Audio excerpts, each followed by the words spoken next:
Topic होगा ESOP and sweat equity shares.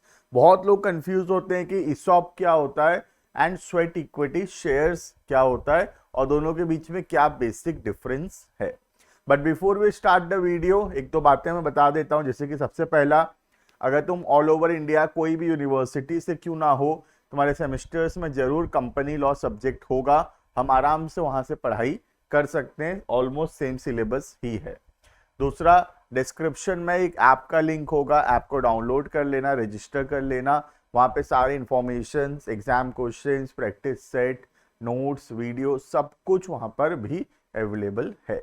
और तीसरी बात, एक व्हाट्सएप नंबर होगा, उस पर तुम अगर मैसेज करोगे तो हम तुमको तुम्हारे कॉलेज के ग्रुप में ऐड कर देंगे, जिससे तुमको टाइमली इंफॉर्मेशन मिलता रहेगा रिलेटेड टू एग्जामिनेशंस। ठीक है, तो वीडियो को शुरू करते हैं। दो टॉपिक पढ़ेंगे, एक हो गया ईसॉप और दूसरा हो गया तुम्हारा स्वेट इक्विटी शेयर्स। ठीक है, सबसे पहला ईसॉप। ईसॉप क्या होता है? हम अपने एम्प्लॉय को ऑप्शन देते हैं कि हम लोग उसको कम प्राइस पे शेयर्स एलोकेट करेंगे, बट कंडीशन रहता है कि उसको कुछ साल तक हमारे यहाँ काम करना पड़ेगा। जैसे आज एक एम्प्लॉय हमारे यहाँ पे ज्वाइन किया, अब हम उसको बोलते हैं अगर तो 10 साल हमारे पास रहेगा, 10 साल हमारे पास रहकर ठीक से काम करेगा, तो हम तेरे को 1000 शेयर्स खरीदने का ऑप्शन देंगे at a price of let's say 40 rupees, जबकि उसका मार्केट प्राइस कहीं ज्यादा होगा। तो हम एम्प्लॉय को चाहते हैं कि एम्प्लॉय ऑर्गेनाइजेशन छोड़ के ना जाए, वो एक जगह रहकर टिक कर काम करे। तो हम उसको लालच दे रहे हैं कि 10 साल अगर काम करेगा तो 1000 शेयर्स तेरे को 40 रुपया में दे देंगे, जबकि 1000 शेयर का मार्केट में वैल्यू 100 रुपीज पर शेयर चल रहा है। तो इससे क्या होगा, कोई भी एम्प्लॉय जो है शेयर्स मिलेगा ये सोचकर हमारा ऑर्गेनाइजेशन छोड़कर नहीं जाएगा। दूसरी बात, जब एम्प्लॉय शेयर होल्डर्स बनेंगे तो शेयर होल्डर्स को जैसे फर्क पड़ता है प्रॉफिट से, प्रॉफिट होगा तो शेयर होल्डर्स को ज्यादा पैसा मिलेगा, प्रॉफिट नहीं होगा तो नहीं मिलेगा। तो एम्प्लॉयज अगर शेयर होल्डर्स बनेंगे तो एम्प्लॉय ज्यादा मन लगाकर काम करेंगे ऑर्गेनाइजेशन में, क्योंकि अगर ऑर्गेनाइजेशन का फायदा होगा तो उससे एम्प्लॉय का भी फायदा होगा, क्योंकि एम्प्लॉय के पास क्या है, शेयर्स है कंपनी का। क्लियर? देखना, as per section 2 subsection 37 the term employ stock option, stock ownership also called as stock option plan means the option given, हम ऑप्शन दे, ऑप्शन का मतलब है एम्प्लॉय चाहे तो ले सकता है 1000 शेयर 40 में, अगर नहीं चाहे तो नहीं भी ले सकता है। तो ऑप्शन का मतलब है हाँ भी बोल सकता है, मना भी कर सकता है। Means the option given to the directors, officers और employees of the company or of its holding company or subsidiary companies, if any, which gives such director, officer, employee the benefit or right to purchase, उनको अधिकार देता है shares खरीदने का, और to subscribe for the shares of the company at a future date at a predetermined price. तो उनको option देता है कि वो लोग शेयर्स में सब्सक्राइब कर सकते हैं, शेयर्स को खरीद सकते हैं फ्यूचर में eight a predetermined price. जैसे मैं एम्प्लॉय को बोला कि अगर तू 10 साल ठीक से काम करेगा तो हम फ्यूचर में तेरे को 40 रुपया में शेयर्स देंगे, इसको बोलते हैं employ stock option plans. In case of an unlisted company, अगर एक अनलिस्टेड कंपनी ईसॉप देना चाहता है, in case of an unlisted company desires to issue shares under ESOP scheme to the director, officer, employee, Rule 12 of the company's shares and debenture rules 2014 requires certain conditions to be fulfilled. Some of the important provisions are, तो कुछ important provisions हैं जिसको follow करना पड़ेगा, किसको? एक unlisted company को। अगर अनलिस्टेड कंपनी क्या देना चाहता है, अपने एम्प्लॉय को ESOP देना चाहता है। पहला, according rule 12 the issue of employ stock option scheme has been approve by the share holders, share holders उसको अप्रूव करना जरूरी है। तो एक जनरल मीटिंग बुलाया जाएगा और शेयर होल्डर्स का अप्रूवल जरूरी है। कैसे जरूरी है? By passing a special resolution. Special resolution मतलब मिनिमम 75% शेयर होल्डर हाँ बोलना चाहिए ESOP के लिए। ठीक है, next, the term employ means, employ किसको बोलेंगे? क्योंकि जो एम्प्लॉय होगा उसको ESOP मिलेगा, तो एम्प्लॉय किसको बोलते हैं? A permanent employee of the company, company का एक परमानेंट एम्प्लॉय जो इंडिया या इंडिया से बाहर काम कर रहा है। दूसरा, a director of the company whether a whole time director और not but excluding independent director. Independent director को हम शेयर्स नहीं दे सकते, क्योंकि अगर इंडिपेंडेंट डायरेक्टर को शेयर दे दिए तो फिर वो तो इंडिपेंडेंट ही नहीं रहेगा, राइट। तो हम डायरेक्टर को शेयर दे सकते हैं, ESOP दे सकते हैं, other than a independent director. An employee as defined in clause A or B of a subsidiary in India or outside India or of a holding company of the company।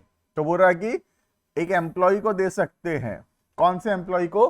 हमारे subsidiary company का। Subsidiary याद होगा, types of companies में पढ़े। हमारा ही जो छोटा company है उसमें अगर एम्प्लॉय काम कर रहा है तो हम उसको भी ESOP दे सकते हैं। क्लियर है? तो अपने एम्प्लॉय को दे सकते हैं, अपने डायरेक्टर्स को दे सकते हैं, और तीसरा अपने ही सब्सिडियरी कंपनी के एम्प्लॉयज को भी ESOP दे सकते हैं। क्लियर है ये? Next, but does not include, किसको नहीं दे सकते? देखना, an employ who is a promoter, अगर प्रमोटर है एम्प्लॉय तो प्रमोटर को हम शेयर नहीं दे सकते अंडर ESOP। ESOP नहीं दिया जा सकता प्रमोटर्स को। Next, a director who either himself or through his relative or through anybody body corporate directly or indirectly holds more than 10%, जो डायरेक्टर ऑलरेडी 10% से ज्यादा शेयर्स होल्ड करता है उसको भी हम ESOP नहीं दे सकते। ठीक है, next, provided in case of a startup company, अगर स्टार्टअप है, the condition mention in sub clause 1 and 2 shall not apply up to 10 years। तो 10 years के लिए ये जो प्रोविजन है, ये वाला, ये स्टार्टअप के लिए अप्लाई नहीं होता। स्टार्टअप के ऊपर ये कंडीशन एप्लीकेबल नहीं है। क्लियर है? तो ये हो गया ESOP कौन से एम्प्लॉय को हम दे सकते हैं। Next, according to rule 12 subsection 3, the companies granting option to its employee pursuant to employee stock option scheme will have the freedom to determine the exercise price। Price employ नहीं decide करेगा, company decide करेगा। जैसे company decide किया कि 40 रुपया में shares देंगे, तो ये शेयर 40 रुपया को बोलते हैं एक्सरसाइज प्राइस। ये कौन डिसाइड करता है? कंपनी के डायरेक्टर, कंपनी के share holders. Next, according to rule 12 subsection 6, there shall be a minimum period of 1 year between the grant of option and vesting of option। तो मिनिमम 1 साल का gap रहेगा। जिस दिन हम ESOP दिए उसको बोलते हैं ग्रांटिंग ऑफ ESOP, और जिस दिन तुमको शेयर्स मिलेगा उसको बोलते हैं वेस्टिंग ऑफ ऑप्शन। तो मिनिमम 1 साल का गैप रहेगा। आज ESOP दिए और ESOP का जो एक्सरसाइज होगा, ESOP जो एम्प्लॉय खरीदेगा शेयर 40 रुपया देके, मिनिमम 1 साल का गैप रहेगा। Next, the company shall have the freedom to specify lock in period for share issuance to pursuant to exercise of option. तो कंपनी चाहे तो एक लॉक इन पीरियड भी डाल सकता है। लॉक इन पीरियड मतलब आज जैसे तुम शेयर्स खरीद लिए under employ stock option plan, तो कंपनी फिर बोलेगा कि तुम नेक्स्ट 4 साल तक ये शेयर्स को नहीं बेच सकते। इसको बोलते हैं लॉक इन पीरियड। वरना क्या होगा, हम बोले 10 साल तक काम करो, फिर 40 रुपया में शेयर्स ले लेना। एम्प्लॉय 10 साल तक काम किया, 40 में शेयर खरीदा और उसी दिन कंपनी छोड़ के भाग गया। तो ऐसा नहीं होना चाहिए ना, शेयर्स खरीदा और उसी दिन भाग जाए। फिर तो हम क्या कर सकते हैं, शेयर्स खरीदने के बाद कितना दिन तक और काम करना पड़ेगा वो भी स्पेसिफाई कर सकते हैं, जिसको बोलते हैं लॉक इन पीरियड। क्लियर है ये? Next, The employee shall not have the right to receive any dividend or to vote or in any manner enjoy the benefits of a shareholder in respect of option granted to them till the shares are issued and exercise of option. तो जब तक option मिला है उस समय तक dividend या voting rights नहीं रहेगा। मैं थोड़ा समझाता हूं इसको, तुमको देखना।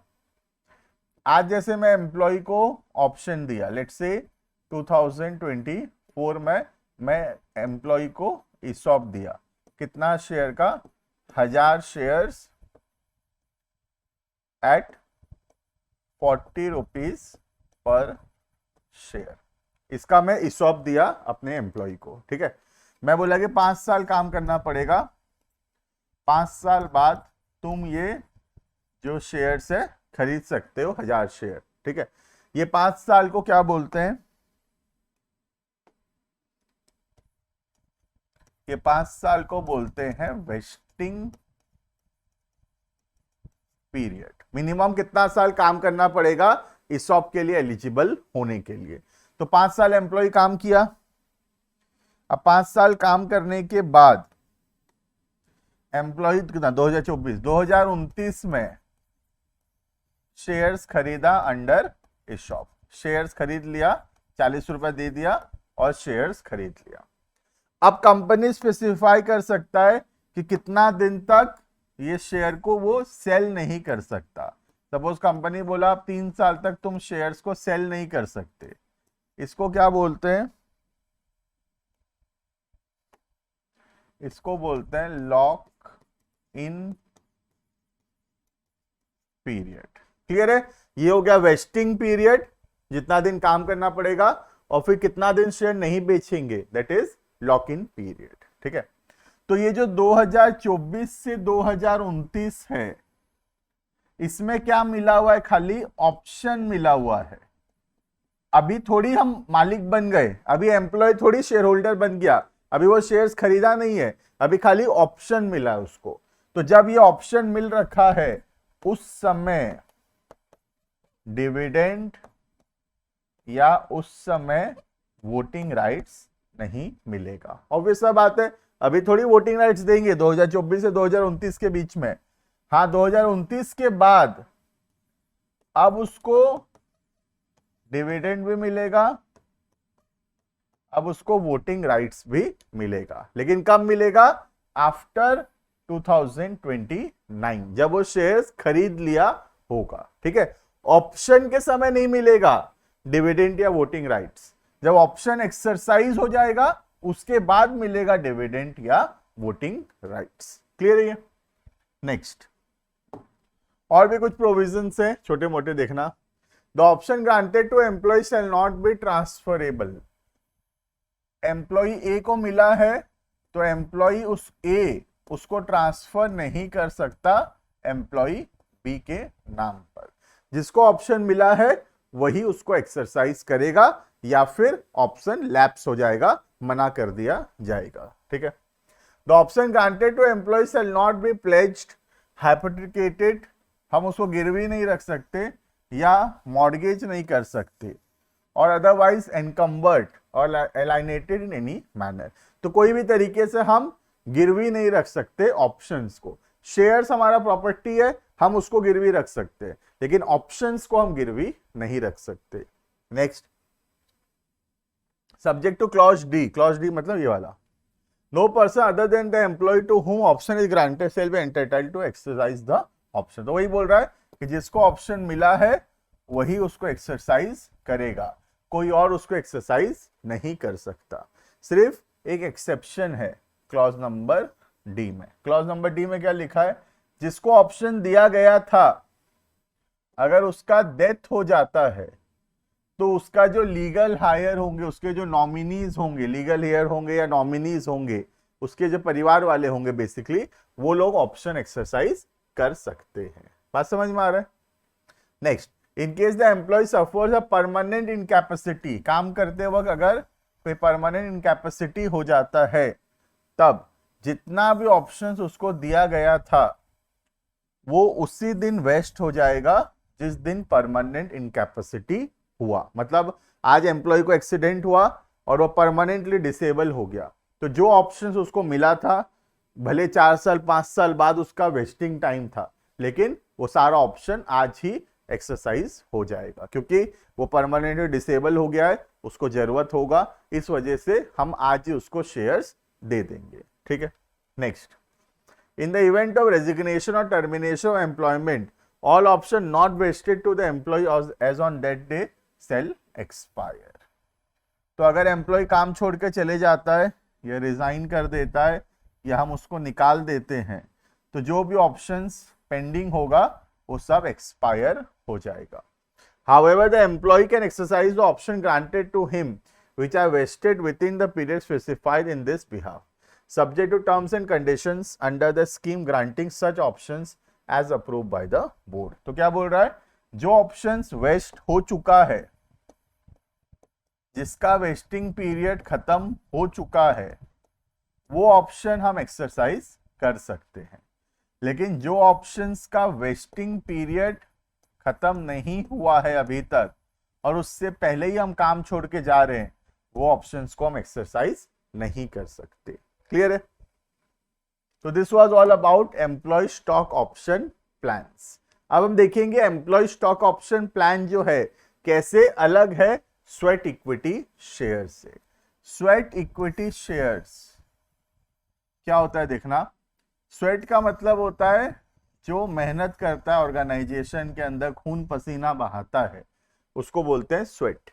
तो स्वेट इक्विटी शेयर्स ये दिया जाता है कंपनी के डायरेक्टर्स को, एम्प्लॉइज को, जो कंपनी के लिए टेक्निकल नो हाउ लाए हैं, कोई इंटेलेक्चुअल प्रॉपर्टी राइट्स क्रिएट किए हैं, जैसे कोई पेटेंट, ट्रेडमार्क, कॉपीराइट, ऐसा कोई एसेट क्रिएट किए हैं कोई एम्प्लॉय या कोई डायरेक्टर, और ये जो मेहनत की है वो लोग ऑर्गेनाइजेशन में, इसके वजह से जो शेयर्स उनको दिया जा रहा है that is called as sweat equity shares. ये ईसॉप से बहुत अलग होता है। ईसॉप तो होता है कि इतना दिन काम करो फिर इतना शेयर मिलेगा इतने रुपए में, लेकिन स्वेट इक्विटी में ऐसा नहीं होता। स्वेट इक्विटी में तुम काम किए हो, कंपनी तुम्हारे काम से खुश है, तुम कोई टेक्निकल नो हाउ लाए हो, कोई प्रॉपर्टी क्रिएट किए हो, कोई कॉपीराइट, कोई पेटेंट, कोई ट्रेडमार्क क्रिएट किए हो, इसके वजह से कंपनी तुमको शेयर्स दे रहा है तुम्हारे मेहनत के वजह से। ठीक है, देखना as per section 2 subsection 8 term sweat equity means such equity shares as issued by the company to it director और एम्प्लॉइज एट अ डिस्काउंट और for a consideration other than cash. या तो कम प्राइस पे देते हैं या फिर वो जो मेहनत की है उसके लिए फ्री में देते हैं। क्यों? For creating technical know how और making available right in the nature of intellectual property rights और value addition by whatever name called. Intellectual property rights का मतलब होता है कोई भी इंटेंजिबल एसेट क्रिएट करना, जैसे पेटेंट, ट्रेडमार्क, कॉपीराइट, ये सब। ठीक है, जैसे एम्प्लॉय कुछ ऐसा इन्वेंशन किया है जो जिसके ऊपर हमको पेटेंट मिला, तो ये पेटेंट एम्प्लॉय के मेहनत की वजह से मिला है और उसको प्रोत्साहन देने के लिए, उसको मोटिवेट करने के लिए हम क्या करते हैं, कुछ शेयर्स उसको देते हैं एट अ डिस्काउंट। क्लियर है ये? Issue of sweat equity shares Section 54 mentions the provisions we need to be adhered to by the company if it desires to issue sweat equity shares। तो sweat equity करने के लिए कुछ conditions है जो पूरा करना पड़ेगा। आओ देखें क्या क्या कंडीशंस है। सबसे पहला, स्पेशल रेजोल्यूशन पास करना पड़ेगा। स्पेशल रेजोल्यूशन मतलब 75%। ठीक है, next, the resolution specifies, resolution में लिखा हुआ होगा कितना शेयर्स देंगे, करंट मार्केट प्राइस कितना है उसका, एंड द क्लास और classes of directors employ to whom such equity shares are to be issued. किसको इशू करेंगे, कितना शेयर इशू करेंगे, कितने रुपए में इशू हो रहा है। ठीक है, where the equity shares of the company are listed on a recognized stock exchange।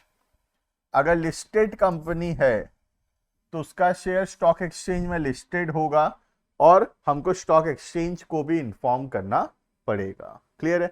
यहाँ पे एम्प्लॉय का मतलब क्या है देखना, क्योंकि जो एम्प्लॉय होगा उसको ईसॉप मिलेगा। तो एम्प्लॉय का क्या मतलब है ईसॉप स्कीम के अंदर? सबसे पहला परमानेंट एम्प्लॉय, दूसरा डायरेक्टर ऑफ द कंपनी, तीसरा एन एम्प्लॉय और डायरेक्टर डिफाइंड क्लॉज ए और be above of a subsidiary in India. तो हमारा एम्प्लॉय, हमारा डायरेक्टर या हमारे सब्सिडियरी कंपनी का एम्प्लॉय या डायरेक्टर, इन सबको हम स्वेट इक्विटी शेयर्स दे सकते हैं। Next, validity of special resolution. जो स्पेशल रेजोल्यूशन पास होता है 75% लोग हाँ बोलते हैं, ठीक है, उसका वैलिडिटी कितना है? According to rule 8(3), the special resolution authorising the issue of equity share shall be valid for making the allotment within a period of not more than 12 months। तो जिस दिन रेजोल्यूशन पास हुआ उसके 12 महीना के अंदर अंदर हमको जो है स्वेट इक्विटी शेयर्स इशू करना है। नेक्स्ट, कितना स्वेट इक्विटी शेयर इशू कर सकते हैं?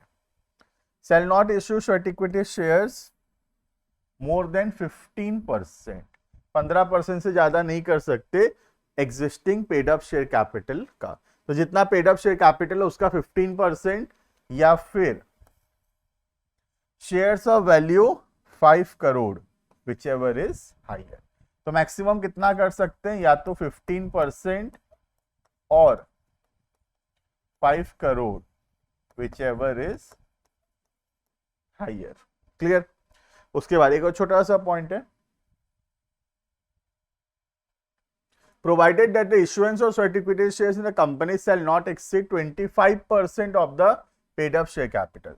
एक बार में 15% से ज्यादा नहीं कर सकते और टोटल 25% से ज्यादा नहीं करेंगे of the company at any time, provided further that startup company may issue sweat equity shares not exceeding 15%।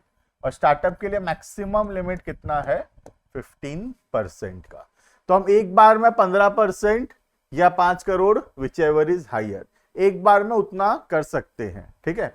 और टोटल कितना कर सकते हैं? टोटल 25% कर सकते हैं। और स्टार्टअप टोटल कितना कर सकता है? 15% कर सकता है। क्लियर है ये? तो this was all about what is employ stock option plans and what is sweat equity shares. Employ stock option plan होता है कि ज्यादा दिन काम करेगा एम्प्लॉय तो उसको हम ऑप्शन दे रहे हैं कि तेरे को शेयर्स देंगे कम प्राइस पे, मार्केट प्राइस से कम प्राइस पे शेयर्स मिलेगा, ठीक है। और जो स्वेट इक्विटी होता है वो मिलता है एम्प्लॉय या डायरेक्टर्स को, because they have created some technical know how, some intellectual property rights they have created, और उसके लिए उनको शेयर्स दिया जा रहा है एट अ डिस्काउंट और for a consideration other than cash. Clear है? तो this was all about what is ESOP, what is sweat equity shares. तो मैं होप करता हूं कि वीडियो अच्छा लगा होगा, समझ में आया होगा, और हम एग्जाम में डिस्टिंग्विश कर पाएंगे जब आ जाएगा क्वेश्चन कि ESOP क्या होता है और स्वेट इक्विटी क्या होता है, ठीक है। मिलते हैं नेक्स्ट वीडियो के अंदर, आगे के टॉपिक को कवर करेंगे। अभी के लिए इतना, थैंक यू एंड